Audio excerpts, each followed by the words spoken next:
ನಮಸ್ಕಾರ ಕರ್ನಾಟಕ.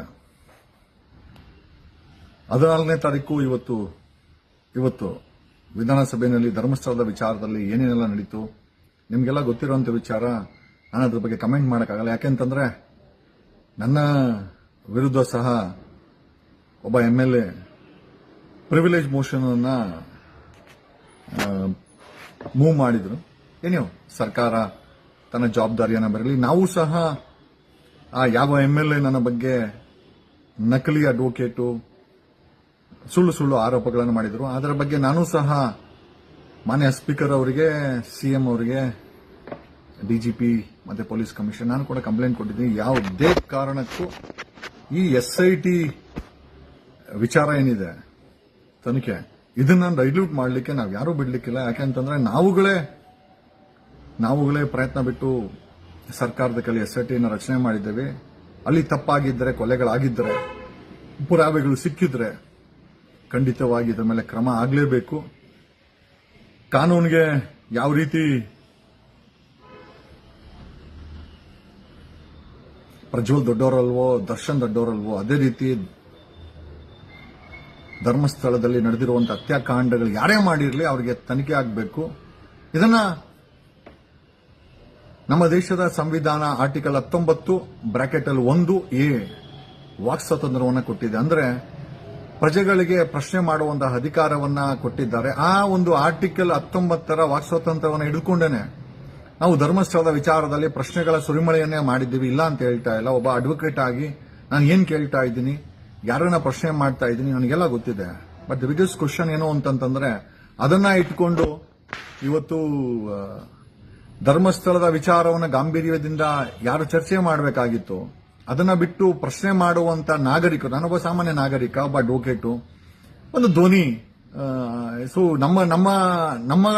ನಮ್ಮಗಳನ್ನ ತೇಜೋವಧೆ ಮಾಡೋದಲ್ದಿರ ನಮ್ಮನ್ನ ಬಾಯಿ ಮುಚ್ಚಿಸುವಂತ ಕೆಲಸ, ನಮ್ಮ ಮೇಲೆ ಶಿಸ್ತು ಕ್ರಮವನ್ನ, ಕಾನೂನು ಕ್ರಮವನ್ನ ಪ್ರಯೋಗ ಮಾಡುವಂತ ಬಲವಂತಕ್ಕೆ ವಿರೋಧ ಪಕ್ಷದ ಒಬ್ಬ MLA ಹೋಗಿದ್ದಾರೆ. ಅದು ಚರ್ಚೆ ಆಗುತ್ತೆ, ಸಂತೋಷ. ನಾನು ಅದ್ರ ಬಗ್ಗೆ ಟಿಪ್ಪಣಿ ಮಾಡ್ಲಿಕ್ಕೆ ಹೋಗಲ್ಲ. ಯಾಕಂದ್ರೆ ಸಭೆಯಲ್ಲಿ ಚರ್ಚೆ ಆಗಿರೋದು ಅದನ್ನ ನಾವೇ ಆಯ್ಕೆ ಮಾಡದ ಕಳಿಸಿದಂತ MLAಗಳು ಹೋಗಿರುವಂತ ಜಾಗದಲ್ಲಿ ಚರ್ಚೆ ಆಗಿರೋದ್ರಿಂದ ನಾನು ಹೆಚ್ಚಾಗಿ ಟಿಪ್ಪಣಿ ಮಾಡಕ್ ಹೋಗಿಲ್ಲ. ಜೊತೆಯಲ್ಲಿ ನಾನು ಸಹ ಇದೇ MLA ವಿರುದ್ಧ ಸ್ಪೀಕರ್ ಅವರಿಗೆ, CM ಅವರಿಗೆ, DGP ಮತ್ತೆ ಪೊಲೀಸ್ ಕಮಿಷನರ್ ಅವರಿಗೆ ನಾನು ಸಹ ಅವ್ರು ಮಾತಾಡಿದಂತ ವಿಡಿಯೋ ಮತ್ತೆ ಹುಡುಗರನ್ನ ಬಿಟ್ಟು ಓಡಿಸ್ತೀವಿ, ನಾನು ಹೊಡಿಬಹುದು, ಆಮೇಲೆ ನನಗೆ ಗೊತ್ತಿಲ್ಲ, ನಕಲಿ ಅಡ್ವೊಕೇಟು, ಡೋಂಗಿ, ಬ್ಲಾಕ್ ಮೇಲರು, ಯಾವ ಕೆಟ್ಟ ಪದಗಳನ್ನ ಬಳಸಿದ್ದಾರೆ. ಸೊ ಇದರ ವಿರುದ್ಧ ಆತನ ಮೇಲೂ ಕೂಡ ಶಿಸ್ತು ಕ್ರಮವನ್ನ ಜರುಗಿಸಬೇಕು ಅಂತ. ಶಿಸ್ತು ಕ್ರಮ ಅಂದ್ರೆ ಬೇರೆನೆಲ್ಲ, ಮಿಕ್ಕ 2 ವರ್ಷಕ್ಕೆ ಆತನನ್ನ ಸಸ್ಪೆಂಡ್ ಮಾಡಬೇಕು, MLA ಇಂದ ಸಸ್ಪೆಂಡ್ ಮಾಡಬೇಕು ಅಂತ ಹೇಳಿ ನಾವು ಕೂಡ ಕಂಪ್ಲೇಂಟ್ ಅನ್ನ ಕೊಟ್ಟಿದ್ದೀವಿ. ಜೊತೆನಲ್ಲಿ ನನ್ನ ಮೇಲೆ ಹುಡುಗರನ್ನ ಬಿಟ್ಟು ಓಡಿಸ್ತೀವಿ ಅಂತ ಹೇಳಿದಂತ ಆ ಒಂದು ವಿರೋಧ ಪಕ್ಷದ BJP MLA ವಿರುದ್ಧ ಕಾನೂನು ಕ್ರಮ ಆಗಬೇಕು ಅಂತೇಳಿ ಅದೇ ಸ್ಪೀಕರ್ ಅವರಿಗೆ ಮನವಿಯನ್ನ ಕೊಟ್ಟಿದ್ದೇವೆ. ಐ ಆಮ್ ಶ್ಯೂರ್ ಈ ದೇಶದ ಆರ್ಟಿಕಲ್ 14 ಹೇಳುತ್ತೆ ಇಕ್ವಾಲಿಟಿ ಬಿಫೋರ್ ಲಾ ಅಂತ. ಅಂದ್ರೆ ಕಾನೂನು ಮುಂದೆ ಎಲ್ಲರೂ ಒಂದೇ. ಯಾವ MLA Vishwanath privilege motion move ಮಾಡಿದ್ರು, ಅದೇ ಸ್ಪೀಕರ್ ಅವರ ಸಭಾಧ್ಯಕ್ಷರ ಮುಂದೆ, ಅದೇ ಸಭಾಧ್ಯಕ್ಷರಿಗೆ ನಾನು ಸಹ ಕಂಪ್ಲೇಂಟ್ ಕೊಟ್ಟಿದ್ದೀನಿ. ನನ್ನ ಕಂಪ್ಲೇಂಟ್ಗೂ ವಿಶ್ವನಾಥ್ ಪ್ರಿವಿಲೇಜ್ ಮೋಷನ್ಗೂ ಕೊಟ್ಟಿರುವಂತ ಆದ್ಯತೆಯನ್ನ, ಪ್ರಾಮುಖ್ಯತೆಯನ್ನ ಸ್ಪೀಕರ್ ಅವರು ಕೊಡ್ತಾರೆ ಅಂತ ನಾನು ನಂಬಿದ್ದೇನೆ. And believing all this believing all this ಜೊತೆನಲ್ಲಿ ಇವತ್ತು ಹೋಮ್ ಮಿನಿಸ್ಟರ್ ಅದಕ್ಕೆ ರಿಯಾಕ್ಷನ್ಸ್ ಕೊಟ್ಟಿದ್ದಾರೆ. ಅದ್ರ ಬಗ್ಗೆ ನಾನು ಟಿಪ್ಪಣಿ ಮಾಡಕ್ ಹೋಗಲ್ಲ. ಬಟ್ ನನ್ನ ಮೇಲೆ ಯಾರೋ ಒಬ್ರು ಆತನ ಮೇಲೆ ಸಾಕಷ್ಟು ಕೇಸುಗಳಿದೆ ಅಂತ, ಏನು ಸಿಕ್ಕಿಲ್ಲ ಅಂತಂದ್ರೆ ಹಾಕಿರುವಂತಹ ಸುಳ್ಳು ಕೇಸುಗಳ ಬಗ್ಗೆ ನೀವು ಮಾತಾಡೋದಾಯ್ತು ಅಂತಂದ್ರೆ ನನಗೇನಿಲ್ಲ. ರಾಹುಲ್ ಗಾಂಧಿ, ಕಾಂಗ್ರೆಸ್ ಪಕ್ಷದ ಅಪೋಸಿಷನ್ ಲೀಡರ್ ರಾಹುಲ್ ಗಾಂಧಿ ಅವರ ಮೇಲೆ ಸಾಕಷ್ಟು ಕೇಸುಗಳಿದೆ, ಕನ್ವಿಕ್ಷನ್ ಆಗಿದೆ. ಆದರೂ ಸಹ ಬಿಲ್ ತಗೊಂಡ್ಬಂದು ಅಪೋಸಿಷನ್ ಲೀಡರ್ ಆಗಿ ಮತ್ತೆ MP ಆಗಿ ಎಲೆಕ್ಟ್ ಆಗಿದ್ದಾರೆ. ಯಾರೋ ಸುಳ್ಳು ಕೇಸುಗಳನ್ನು ಹಾಕಿದ್ರೆ ನಮ್ಮ ದೇಶದ ಸಂವಿಧಾನ ನಮಗೆ ರಕ್ಷಣೆ ಕೊಟ್ಟಿದೆ. ನಮ್ಮ ದೇಶದ ಕೋರ್ಟ್ಗಳು ನಮಗೆ ಬೇಲುಗಳನ್ನ ಕೊಟ್ಟು ನಿಮ್ಮ ವಿರುದ್ಧ ಇರುವಂತಹ ಸುಳ್ಳು ಆಪಾದನೆಗಳನ್ನ ನನಗೇನು ಫಸ್ಟ್ ಟೈಮ್ ಹಾಕಿಲ್ಲ.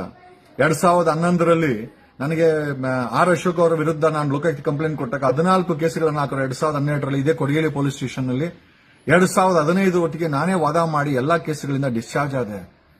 ಕೇಸುಗಳು ನನ್ನ ಮೇಲೆ ಸುಳ್ಳು ಕೇಸುಗಳಾಗಿರೋದು ನನ್ನ ಮೇಲೆ ಏನು ಹೊಸದೇನಲ್ಲ. ಏನೋ ಅವ್ರು ಮಾತಾಡ್ಕೊಳ್ಳಿ, ಅದಕ್ಕೆ ಉತ್ತರ ಅಕಸ್ಮಾತ್ ಕಾನೂನುಬದ್ಧವಾಗಿಲ್ಲ ಅಂತಂದ್ರೆ, ಸಂವಿಧಾನಿಕ ವಿರೋಧವಾಗಿತ್ತು ಅಂತಂದ್ರೆ ಡೆಫಿನೆಟ್ ಆಗಿ ಆ ಆದೇಶಗಳನ್ನ ನಾವು ಖಂಡಿತವಾಗಿ ಹೈಕೋರ್ಟ್ ಮತ್ತೆ ಸುಪ್ರೀಂ ಕೋರ್ಟ್ ಮುಂದೆ ಚಾಲೆಂಜ್ ಮಾಡ್ತೀವಿ. ಯಾವ ರೀತಿ ಅವರಿಗೆ ಹಕ್ಕುಗಳನ್ನ ಕೊಟ್ಟಿದೆ, ಖಂಡಿತವಾಗಿ ನಮ್ಮ ಮೇಲೆ ಸುಳ್ಳು ಆರೋಪನೋ ಅಥವಾ ಸುಳ್ಳು ವ್ಯವಸ್ಥಿತ ಕುತಂತ್ರವನ್ನ, ಕಾನೂನು ಕುತಂತ್ರವನ್ನ ಮಾಡಕ್ ಬಂದ್ರೆ ಖಂಡಿತವಾಗಿ ನಾನೂ ಸಹ ಕೋರ್ಟಿನ ಮೊರೆ ಹೋಗ್ಬೇಕಾಗತ್ತೆ. Definitely I have that privilege to challenge the order or action of the government, which seems to be with a what you call conspiracy and malafide intention. Definitely it will be challenged before the court ಅಂತ ಹೇಳುತ್ತಾ ಹೊರಗಡೆ ಬಂದ್ಮೇಲೆ ಮತ್ತೆ ಅದೇ MLA Vishwanath ನನ್ನನ್ನ ಮತ್ತೆ ಅವ್ರ ತೋಟದ ಮನೆ ನಾಯಿ ಅಂತನೋ ಏನೋ ಕೆಟ್ಟದಾಗಿ ಮಾತಾಡಿದ್ದಾರೆ. ಮತ್ತೆ ಹೊರಗಡೆ ಬಂದು ಮಾತಾಡಿದ್ದಾರೆ. ಯಾವ ವಿಶ್ವನಾಥ್ ಇದೇ ಸಭೆಯಲ್ಲಿ ನನ್ನ ಬಗ್ಗೆ ಅಪಪ್ರಚಾರ ಮಾಡಿ ಕೆಟ್ಟದನ್ನ ಮಾತಾಡಿದ್ರು, ಇವತ್ತು ಹೊರಗಡೆ ಬಂದು ಇನ್ನೂ ಕೆಟ್ಟದಾಗಿ ಮಾತಾಡಿದ್ದಾರೆ. ಡೆಫಿನೆಟ್ಲಿ ಇದನ್ನು ಕೂಡ ಸಭಾಧ್ಯಕ್ಷರಿಗೆ ಕಂಪ್ಲೇಂಟ್ ಅನ್ನ ಕೊಡ್ತೀವಿ, ಸಿಎಂ ಅವರಿಗೆ ಕಂಪ್ಲೇಂಟ್ ಹೋಗುತ್ತೆ. ನಮ್ಮ ಪ್ರಶ್ನೆ ಏನಪ್ಪಾ ಅಂತಂದ್ರೆ, ಈ ಕೇಸುಗಳ ವಿಚಾರ ಬಂದಾಗ ಖುದ್ದು ವಿಜೇಂದ್ರ ಅವರ ತಂದೆ ವಿಶ್ವನಾಥ್ ಅವರೇ, ಮಾನ್ಯ ವಿಶ್ವನಾಥ್ ಅವರೇ, ನಿಮ್ಮ ಪಕ್ಷದ ಅಮಿತ್ ಶಾ ಅವರು ಹೋಮ್ ಮಿನಿಸ್ಟರ್ ಏನಿದ್ದಾರೆ ಅವರ ಮೇಲೂ ಸಾಕಷ್ಟು ಕೇಸ್ ಇತ್ತು, ಗಡೀಪಾರಾಗಿದ್ರು, ಜೈಲಲ್ಲಿದ್ರು. ಈಗಲೂ if I'm not wrong 2-3 case pending ಇದೆ, ಆದರೂ ದೇಶದ ಹೋಮ್ ಮಿನಿಸ್ಟರ್ ಆಗಿದ್ದಾರೆ. You mean to say Vishwanath ಅವರೇ, ಈ ದೇಶದ ಅಮಿತ್ ಶಾ ಅವ್ರಿಗೊಂದು ಕಾನೂನು, ನನಗೊಂದು ಕಾನೂನು. ರಾಹುಲ್ ಗಾಂಧಿ ಅವರು ಕನ್ವಿಕ್ಷನ್ ಆಗಿತ್ತು, ಸ್ಟೇ ತಗೊಂಬಂದು ಮತ್ತೆ MP ಆಗಿ ಅಪೋಸಿಷನ್ ಲೀಡರ್ ಆಗಿದ್ದಾರೆ. ಈಗ ರಾಹುಲ್ ಗಾಂಧಿ ಅವ್ರ ಮೇಲೆ ಎಷ್ಟು ಕೇಸ್ ಇದೆ ಅಂತ ದಯಮಾಡಿ ಪಾರ್ಲಿಮೆಂಟರಿ ಸಬ್ಮಿಷನ್ ನೋಟಲ್ಲಿ ಇರ್ತದೆ, ನೋಡ್ಕೊಳ್ಳಬೇಕು ಅಂತಂದ್ರೆ. ನಿಮ್ಮದೇ ಪಕ್ಷದ ಆದಂತ ಯಡಿಯೂರಪ್ಪನವ್ರ ಮೇಲೆ ಪೋಕ್ಸೋ ಕೇಸ್ ಇದೆ, ಸ್ಟಿಲ್ ಬೇಲ್ ತಗೊಂಡು ಆರಾಮಾಗಿದ್ದಾರೆ. ಪೋಕ್ಸೋ ಕೇಸ್ ಅಂದ್ರೆ ಗೊತ್ತಲ್ವಾ ವಿಶ್ವನಾಥ್ ಅವರೇ? ನಾಗೇಂದ್ರ 46 ಅತಿ ಹೆಚ್ಚು ಕೇಸ್ ಇರುವಂತ MLA ಮಿನಿಸ್ಟರ್ ಅಂತಂದ್ರೆ ನಾಗೇಂದ್ರ. ಅವ್ರ ಮೇಲೆ 46ಕ್ಕೂ ಹೆಚ್ಚು ಕೇಸುಗಳಿದೆ. ಮೊನ್ನೆ ಜನಾರ್ದನ್ ರೆಡ್ಡಿ ಅವರಿಗೆ ಕನ್ವಿಕ್ಷನ್ ಆಯ್ತು, ಬೇಲ್ ತಗೊಂಡು ಹೊರಗಡೆ ಬಂದಿದ್ದಾರೆ. ನಾನೊಬ್ಬ ಅಡ್ವೊಕೇಟ್ ಆಗಿ ನನ್ನ ಮೇಲೆ ಸುಳ್ಳು ಕೇಸ್ ಹಾಕಿದ್ರೆ ಅದನ್ನ ವಾದ ಮಂಡಿಸಿ, ಇದೇ ಮೊದಲ ಬಾರಿ ಅಲ್ಲ ವಿಶ್ವನಾಥ್, ನಿಮ್ ದೋಸ್ತ್ ಅಶೋಕ್ ಇದಾನಲ್ಲ, ನಾನು ಆತನ ವಿರುದ್ಧ KN ಚಕ್ರಪಾಣಿ ನಿಮ್ ದೋಸ್ತ್ ಇದಾರಲ್ಲ, ಅವ್ರ ಮನೆ ಪಕ್ಕದ ಟ್ರಸ್ಟ್ ಪ್ರಾಪರ್ಟಿನ ಪ್ರಶ್ನೆ ಮಾಡಿದಾಗ 2011-12ರಲ್ಲಿ ನನ್ನ ಮೇಲೆ 14 ಕೇಸನ್ನ ಹಾಕಿ 3 ವರ್ಷ ನಾನೇ ಪಾರ್ಟಿ ಇನ್ ಪರ್ಸನ್, ಎಲ್ಲಾ ಕೇಸುಗಳನ್ನ ನಾನೇ ವಾದ ಮಾಡಿ ಗೆದ್ದುಕೊಂಡಿದ್ದೀನಿ ವಿಶ್ವನಾಥ್. ಕೇಸುಗಳು ನನಗೆ ಮೊದಲ ಬಾರಿ ಅಲ್ಲ, ಹೋರಾಟ ಮೊದಲ ಬಾರಿ ಅಲ್ಲ. FIR, ಕೋರ್ಟು ದಿನ ನೋಡ್ತೀನಿ, ಪೊಲೀಸ್ ಅವರ ಸಂಪರ್ಕ ದಿನ ಇದೆ. ಧ್ವನಿ ಯಾಕೆ ಮಾಡ್ತೀನಿ ಅಂತಂದ್ರೆ ನನ್ನ ದೇಶದ ಸಂವಿಧಾನದ ಮೇಲೆ ನನಗೆ ನಂಬಿಕೆ ಇದೆ. ನಾವು ಆಯ್ಕೆ ಮಾಡಿರುವಂತ MLAಗಳು ಏನ್ ತಪ್ಪು ಮಾಡ್ತಾರೋ ಬಿಡ್ತಾರೋ, ನನ್ನ ದೇಶದ ಸಂವಿಧಾನ ನಮ್ಮನ್ನ ಕಾಪಾಡುತ್ತೆ. ಆ ಕಾಪಾಡುವಂತ ಶಕ್ತಿಯನ್ನು ನನಗೆ ಕೊಟ್ಟಿದೆ. ನೀನ್ ಬೇಕಾದ್ರೆ ಗಲೀಜ್ ಮಾತುಗಳನ್ನ ಆಡು, ನಾನು ಸ್ಪೀಕರ್ಗೆ ನಿನ್ ಮೇಲೆ ಕಂಪ್ಲೇಂಟ್ ಕೊಟ್ಟಿದ್ದೀನಿ, ಇವತ್ತು ಇನ್ನೊಂದು ಕಂಪ್ಲೇಂಟ್ ಕೊಡ್ತೀನಿ.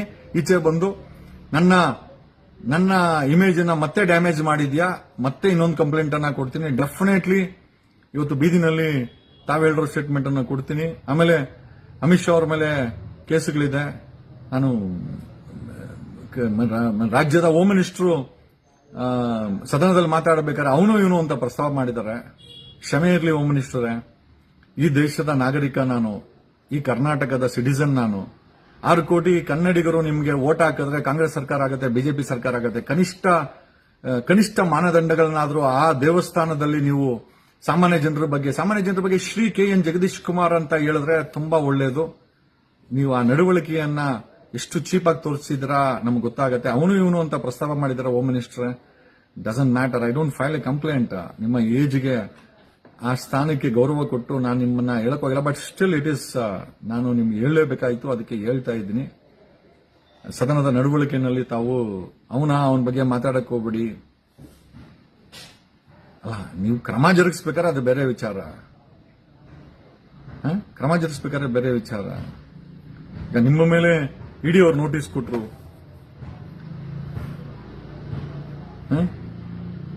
ಆ ಗೋಲ್ಡ್ ಸ್ಮಗ್ಲಿಂಗ್ ಕೇಸಲ್ಲಿ ನಿಮ್ಮ ಟ್ರಸ್ಟ್ ಇಂದ ನಾವ್ಯಾರು ಏನು ಮಾತಾಡಿಲ್ಲ. ಪ್ರಶ್ನೆ ಮಾಡ್ತೀವಿ, ಪ್ರಶ್ನೆ ಮಾಡೋದು ನಮ್ಮ ಹಕ್ಕು. ಹೋಮ್ ಮಿನಿಸ್ಟರ್ ಪರಮೇಶ್ವರ ಪ್ರಶ್ನೆ ಮಾಡೋದು ನಮ್ಮ ಹಕ್ಕು, ನಾವು ಪ್ರಶ್ನೆ ಮಾಡೇ ಮಾಡ್ತೀವಿ.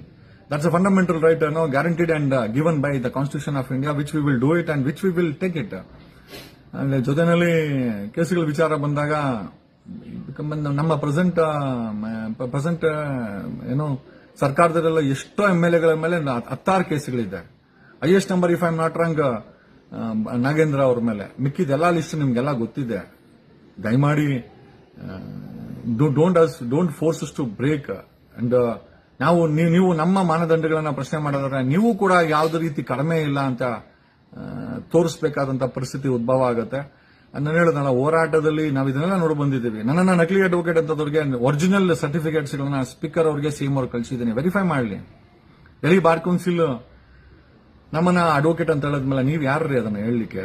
ನಕಲಿ ಅಡ್ವೊಕೇಟ್ ನುಗ್ಗೊಡಿತೀವಿ ಇಷ್ಟೆಲ್ಲ ಕೇಳಿಸ್ಕೊಂಡು ಸರ್ಕಾರ ಬದುಕಿದೀಯಾ? ಕ್ರಮ ಜರುಗಿಸಕ್ಕೆ ಆಗದಂತ ಸರ್ಕಾರ ಪ್ರಶ್ನೆ ಮಾಡೋ ನಮ್ಮಂತವ್ರ ಮೇಲೆ ಏನೋ ಕಾನೂನು ಕ್ರಮ ಜರುಗಿಸಿ ಅಂತ ಹೇಳಿದಾಗ ನೀವೇನಾದ್ರು ನಿಮ್ಮ ನಡವಳಿಕೆಯಲ್ಲಿ ತಪ್ಪಿದ್ರೆ ಖಂಡಿತವಾಗಿ ಅದನ್ನ ಹೈಕೋರ್ಟ್ ಅಲ್ಲಿ ಸುಪ್ರೀಂ ಕೋರ್ಟ್ ಅಲ್ಲಿ ಪ್ರಶ್ನೆ ಮಾಡ್ತೀವಿ. ಅದು ಆಯ್ಕನ್ನ ನಮ್ಗೆ ಸಂವಿಧಾನ ಕೊಟ್ಟಿದೆ, ಮಿಕ್ಕಿದೇನಿಲ್ಲ. ಹೋಪ್ ಸ್ಪೀಕರ್ ಅವರು ನನ್ನ ಕಂಪ್ಲೇಂಟ್ ಅನ್ನು ಕೂಡ ಅಷ್ಟೇ ಪ್ರಾಮುಖ್ಯತೆಯನ್ನ ಕೊಟ್ಟು ವಿಶ್ವನಾಥ್ ತಪ್ಪು ಮಾಡಿದ್ರೆ ಆತನ ಮೇಲೆ ಕ್ರಮ ಜರುಗಿಸಲಿಕ್ಕೆ ಆದೇಶ ಮಾಡ್ತಾರಂತ ನಾನು ನಂಬಿದ್ದೇನೆ. That's a people's belief. Thank you. ವಂದನೆಗಳು. ಏನಾರ್ಯ?